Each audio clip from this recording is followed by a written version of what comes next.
Hello, I am Lisa, and I am with Quilting Block of the Month Facebook group, and we have a bonus block for March for everyone. This is a paper piece block. It is Beggar's block, and it is really a lot of fun. It may look real complicated, but it's really not. There are a printout that you will need to print out. It is 2 pages. There's a section at the top with C numbers, J numbers, which is 1 block piece, and D's and K's, which is another block piece. Second page will have the same thing, and you'll need to print this twice, so you'll have a total of 8 blocks. Initially, I'd print 1. Go in here, you'll see this 1-inch square. Make sure that it's when you print, put your ruler up on there.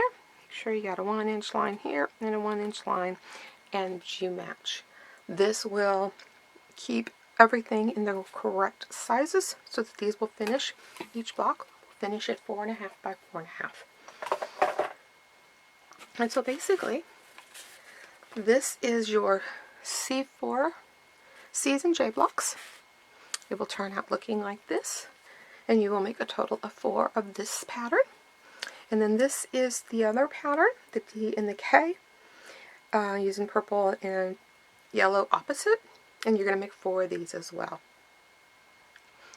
They are, you do have your paper piecing. If you look at the paper piecing, the dotted lines on the paper are the edge of your seam allowance. That's the size of your block.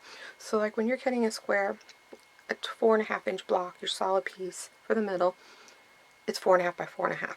That is this quarter inch on each side is that seam allowance. It'll take it down to finish at 4. The solid lines are your block lines. The solid lines in the middle are your stitching lines. And so basically these lines on the out are as well, because you will stitch when you're hooking the blocks together. Those are the lines that you will stitch on. It is very simple. You will basically touch your paper down so that you've got your blocks. Make sure when you're cutting that you don't go inside of your dotted lines.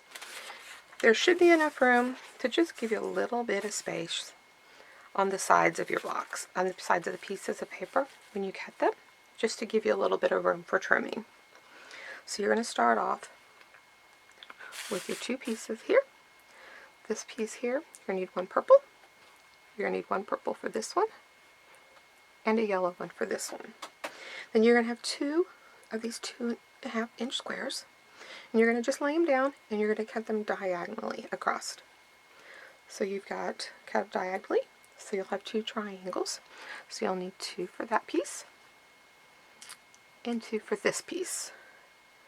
So now you've got everything. So you'll need 4 sets of this layout, and then you're going to need 4 sets of 2 yellow, 1 purple in your triangles to make. But this block here, it's our first one with the yellow in the middle and the purple on the outside.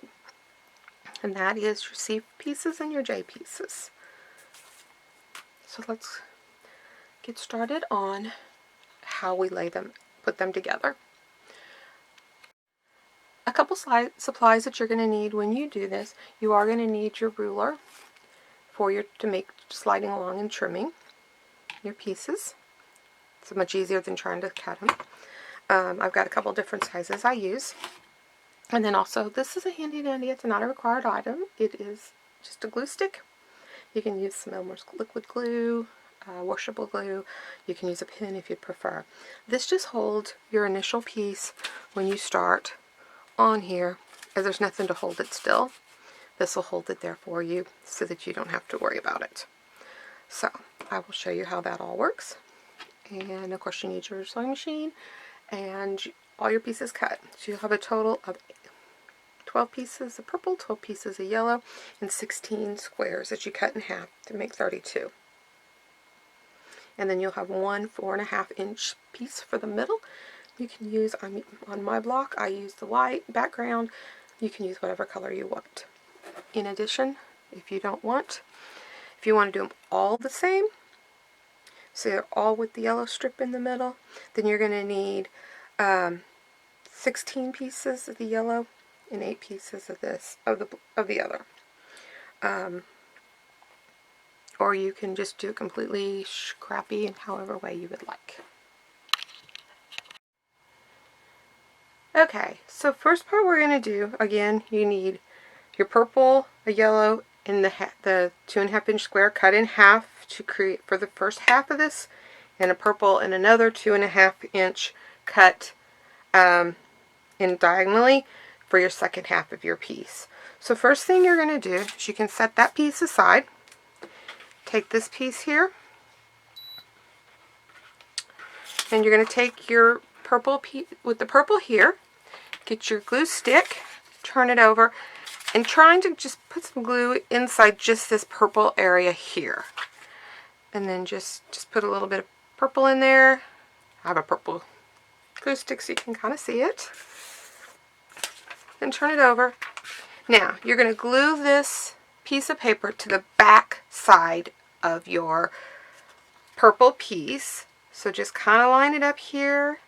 Make sure you've got a little bit of this going beyond this line here between the C4 and C2, and then it comes past at least 2 or past your line at the bottom, your dotted line at the bottom, your seam allowance area. Just kind of press it down so it kind of sticks on it.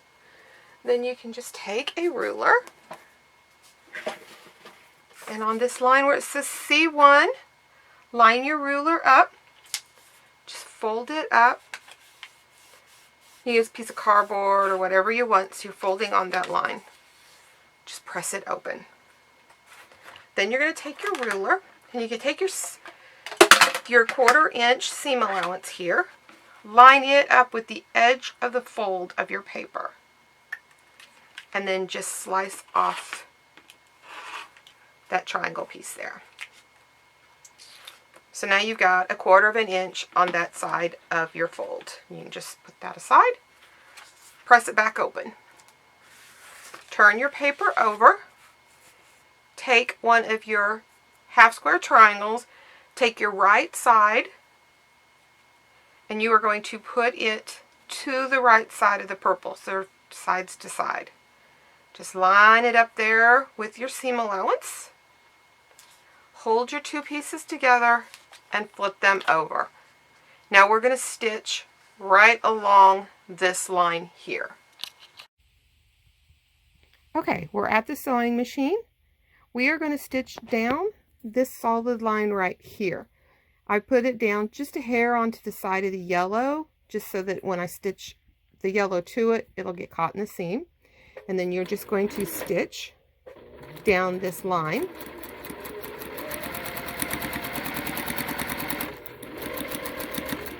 You can stop right here at the corner. I like to go ahead and just go through my seam allowance just to make it easier. One good practice is on your dial here. If you normally sew at like 2, take it down to like 1, 1.5, something to make your stitches smaller. So then you're going to clip it. And if you look at the back side here, you can see I've got stitched the 1/4 inch. I am just going to take it, open it up, and press it open with my iron. Okay, again, as you can see, we've got the little line there with the tiny little stitches. Just going to fold it open, and I'm going to press it down.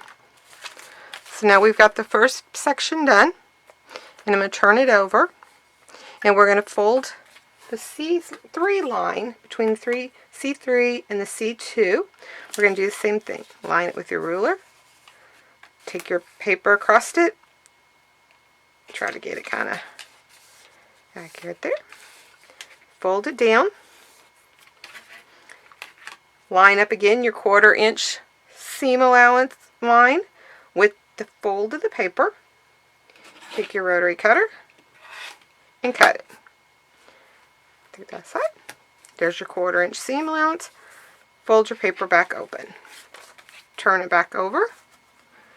Grab another half square here, triangle. Line it up again. Right sides together. And then stitch, flip it over, and you're going to stitch along the other side again. Okay, we're on the other side now. We're going to sew between C3 and C2 along that line. Now I go ahead and I start back in my seam allowance between the dotted lines and the solid, just to kind of anchor together. Just sew along that line. And then I just go stitch or two into the yellow and clip it. Turn it over. You can again see my seam allowance, my line there. And I'm doing it in pink so you can see it. Just fold it open and press it. Okay, as you can see, I folded it and pressed it open. So now I'm going to just turn it over. Now we're going to fold along this line that goes between the yellow C4 and the purple C2. Again, use your ruler is a good way to do it. Fold and get a good press. If you've stitched into the yellow a little bit, you might have to tear the paper just a little bit to get to fold back. Not a problem.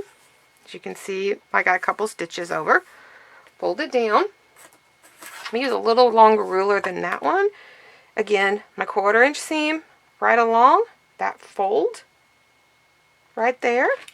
And I'm just going to trim all this excess off. Not a problem. That just takes it down to the 1/4 inch seam and reduces your bulk when you're sewing. Fold it out, open it up, flip it back over. Now you're going to take a yellow piece, right sides towards the purple.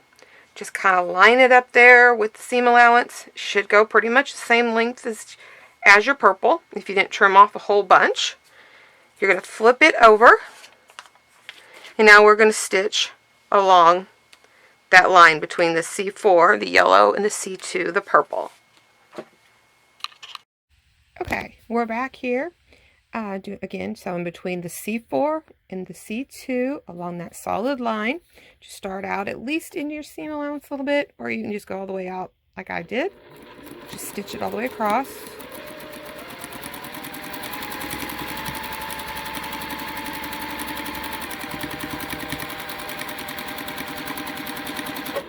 Well, got it. There's your 1/4 inch seam. Open it up, press it open with your iron.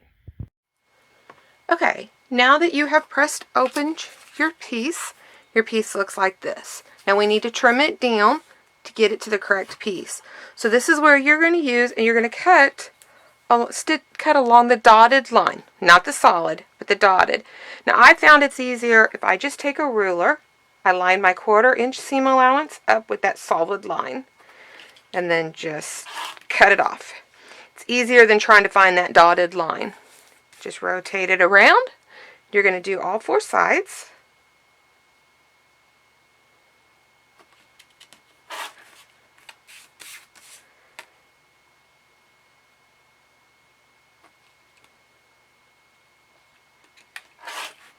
Oops. Okay. And then we do this last one here. So now we've got the first half, a little over 2/3 of our first block of the 8. And see, you've got a little bit of scrap here of waste, but it's not worth trying to find out, rip out seams to make sure that you got it to cover it over. So it's not a lot of waste. So now you can just take this piece, set it aside, and now you're going to need your J piece, a purple piece, and your 2 triangle pieces, or the 2.5 inch piece cut diagonally. And again, you're basically doing the same thing with this piece as you did right here on this. The only difference is you're not adding the yellow piece to it. So again, on the back, stick some glue in that purple area. Glue it onto your purple piece here, making sure that you've got at least to the dotted lines on both sides. Using your ruler or your whatever cardboard or whatever you want to use, fold it back on that line and fold it. Again, use a 1/4 inch line along your fold to cut. Now you can, if you want, do it the way I did there, or to speed things up, already got your ruler, got your rotary cutter, go ahead and line up the other side. So you're doing both the J1 and the J3 at the same time. Of course I did J3 and now I'm doing J1, but understand the points. You're kind of going from both sides to side, line up your line. So then you've got your piece like this, and so you can just go to your sewing machine, stitch that one on, and then stitch that one on. And you don't have to press them each time because they don't overlap, but you can if it makes it easier for you. So I'm going to go ahead and sew these two pieces on and press it out, and I'll be right back. Okay, now I'm back. I've got the two pieces sewn on there, and you're going to do the same thing on this piece as you did on the other one. You're going to trim off your excess, and so you're going to line up the way I lined it up. Put the 1/4 inch seam allowance line right on that solid line, and just trim it off. And just keep rotating it around until I have all 4 sides done. Oops, I think I missed a little piece there. Oops. There we go.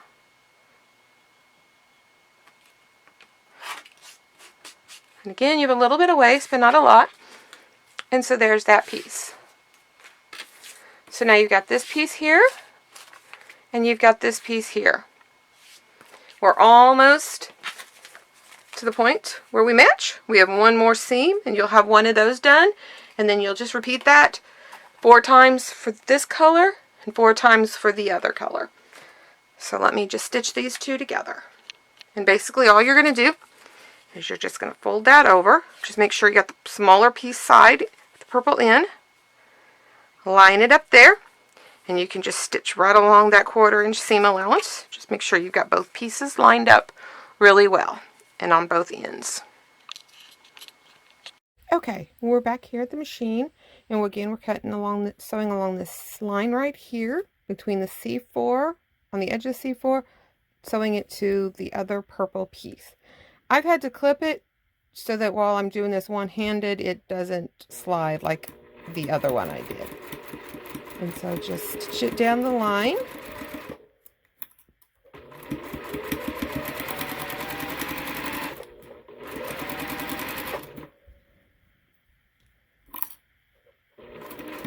Keep going.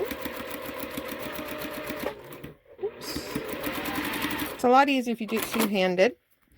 And the reason I'm showing you that is I just did one, but I got completely offlined. And with those itty bitty tiny stitches, they are itty bitty tiny, trying to pull them out. So I went ahead and stopped, and that's why I pinned that, but you do not need to pin it unless it makes it easier for you.